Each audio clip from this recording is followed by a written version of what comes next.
অষ্টমীতে খিচুড়ি ভোগ খেয়ে ঘুম পেয়ে যায়, নবমীতে মাটন মাস্ট। পুজোর উপোস করেন না রচনা বন্দ্যোপাধ্যায়। মঙ্গলবার সুগন্ধায় নিজের অফিসে দৃষ্টিহীন দুস্থদের পুজোর বস্ত্র উপহার তুলে দেন সাংসদ রচনা বন্দ্যোপাধ্যায়। সেখানে তিনি বলেন, আগে পুজোর 4 দিন ছিল, এখন তো মহালয়ার পর থেকে পুজো শুরু হয়ে যায়। পুজোর কটা দিন রং মিলিয়ে পোশাক পরে, পুজোর সময় শাড়ি পরবো। পুজো মানে খাওয়া দাওয়া। সারা বছর ময়দা খাই না, কিন্তু পুজোর সময় লুচি খাওয়া হয়।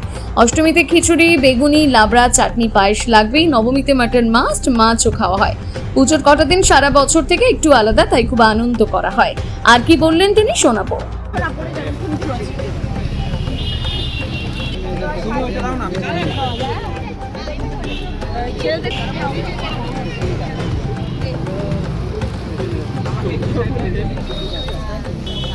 সবাই জল খাও, মিষ্টিটা খাও, তারপর জামা কাপড়টা দিয়ে দিই তোমাদেরকে।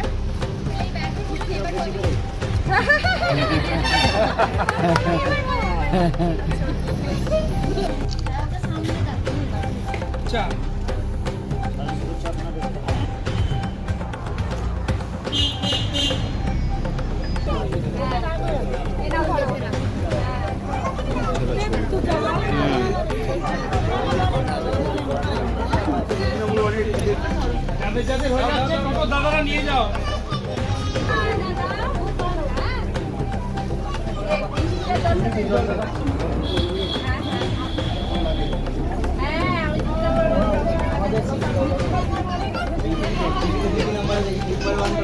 এখন আমি তোমাদের সাংসদ হয়েছি, তাই তোমাদের পাশেই আছি।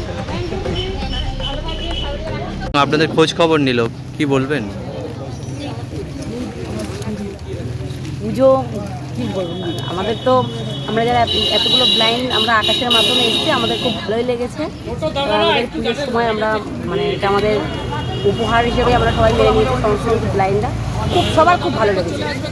দিদিকে দেখার ইচ্ছে ছিল সবার, খুব সামনে দিয়ে আমরা দেখেছি, দেখতে তো আর পাই না, যা গলা শুনেছি, খুব আনন্দ হয়েছে। দিদিকে দেখে জড়িয়ে ধরলেন? হ্যাঁ। কি বললেন দিদিকে? এই তো দিদি বললেন আমাকে চিনো, আমরা চিনি তো সেইভাবে চিনি, মানে আমরা গলা শুনে চিনি। আজকে গলা শুনে চিনতে পারলে সেই দিদি নাম্বার 1? হ্যাঁ, সামনে টিভিতে রোজ দেখি আমরা, মানে গলা শুনি, আর এখন সামনে দিয়ে গলা শুনে চিনতে পেরে গেছি। আমাদের তো এটাই তো আমাদের সব। কি নাম আপনার? আমার নাম শিবানী দাস।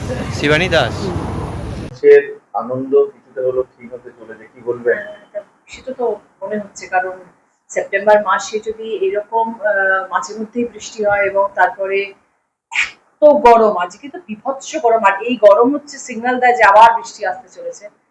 কিন্তু ওই পুজোর 4-5টা দিন যদি বৃষ্টি হয় তখন খুব দুঃখ লাগে। মানুষ ভীষণ আনন্দ করার জন্য মুখিয়ে বসে থাকেন সবাই, যে এই 4-5টা দিন আনন্দ সহকারে করবো। এবং আমাদের মাননীয় মুখ্যমন্ত্রী, আগে তো আমাদের 4 দিনে পুজো থাকতো, এখন তো দিদি আমাদেরকে মহালয়ার পরের দিন থেকে পুজোর উৎসব চালু করে দিয়েছেন। যে কি আনন্দের, এতে কি ভালো, কি মজার, যে মানুষ যেন ভালো করে আনন্দ করতে পারে এই 7টা দিন সবাই মিলেমিশে। এবারে কি চুচুড়ায় পুজো উদ্বোধনীতে থাকছেন? নিশ্চয়ই, না আসলে তো আমাকে আসতে তো হবেই, সবাই চাইবে যে আমি আসি, সর্ব জায়গায় যেতে হবে।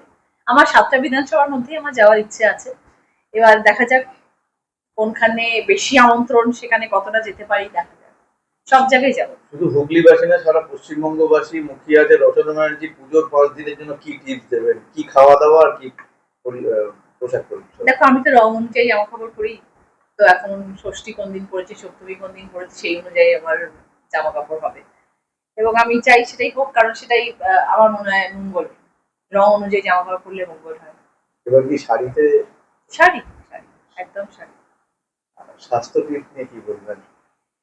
স্বাস্থ্য টিপস নিয়ে দেখো, পুজোর 5টা দিন আমি বলি যে ছেড়ে দাও, ঠিক আছে, করো যা ইচ্ছে করো। আমি নিজেও একটু করি, যদিও সারা বছর ময়দার কিছু খাই না, তো পুজোর সময় একটু লুচি খেয়ে ফেলি। লুচি, সুজি, নাড়ু, এটা তো মাস্ট।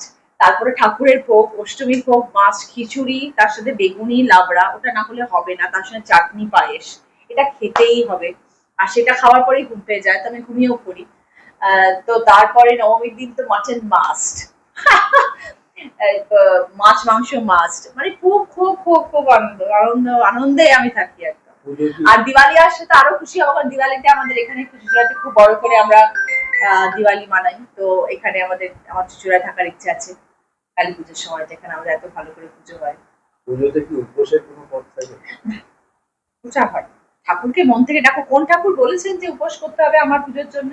কোনো কেউ বলেনি। আমরা সেটা নিজের মন থেকে চাই যে ঠাকুরকে নিবেদন করবো, না খেয়ে নিবেদন করবো, সেটা আমাদের মনের ইচ্ছে। ঠাকুর কখনো বলেননি যে তুমি আমার পুজোতে উপোস থাকো। অষ্টমীর অঞ্জলি কি এবার পশ্চিমবঙ্গে না বাইরে? মনে হয় পশ্চিমবঙ্গেই থাকবো, এখনো ভাবিনি। দশমীর বরণে কি রচনা ব্যানার্জিকে দেখা যাবে? ইচ্ছে তো আছে, থাকার ইচ্ছে আছে, দেখা যাক কি হয়। সিঁদুর খেলা একটা আলাদা আবেগ। হ্যাঁ, কতটা একদম। উৎসুক থাকেন রচনা? খুব উৎসুক থাকি, ভীষণ উৎসুক থাকি। যদি এখানে আসলাম তো ভালো কথা, যদি নাও আসতে পারি তোমাদের সবাইকে ছবি পাঠিয়ে দেবো। ঠিক আছে। এটা আমার বড় একটু ইচ্ছে ছিল যে পুজোর আগে গরিব মানুষদের পাশে একটুখানি গিয়ে বস্ত্র বিতরণ করবো। তাও মনে হলো যারা দৃষ্টিহীন তাদেরকে আগে দিই, কারণ তারা দেখতে পান না। সবাইকেই আমরা বস্ত্র বিতরণ করার ইচ্ছে রাখি এবং সবাইকেই দেবো যারা গরিব মানুষ। কিন্তু আমার মনে হলো যে আগে দৃষ্টিহীনদের দিই, কারণ তারা তো শুধু উপলব্ধি করতে পারে, শুনতে পারে, দেখতে পায় না। তো মন থেকে ইচ্ছে হলো, তাই জন্য আমি সবাইকে আজকে আনিয়েছি।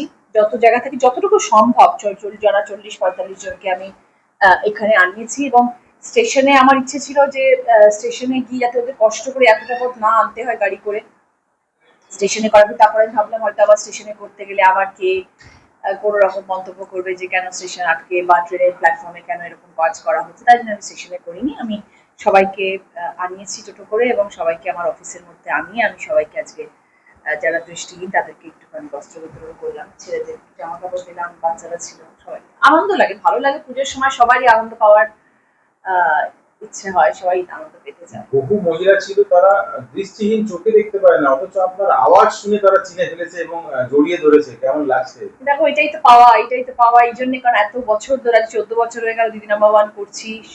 প্রতিদিন সন্ধ্যেবেলা আমার আওয়াজ ঘরে ঘরে পৌঁছে যাচ্ছে, মানুষের ভালোবাসা পাচ্ছি, ঠাকুরের আশীর্বাদ সাথে আছে এবং আওয়াজ শুনেই বলে দিচ্ছি এটা রচনা দিয়ে এসে গেছে। এত এত মহিলা কথা বলছে, কিন্তু যখন আমি এসে বললাম কেমন আছেন তখন বুঝে গেল যে দিদি এসে গেছেন।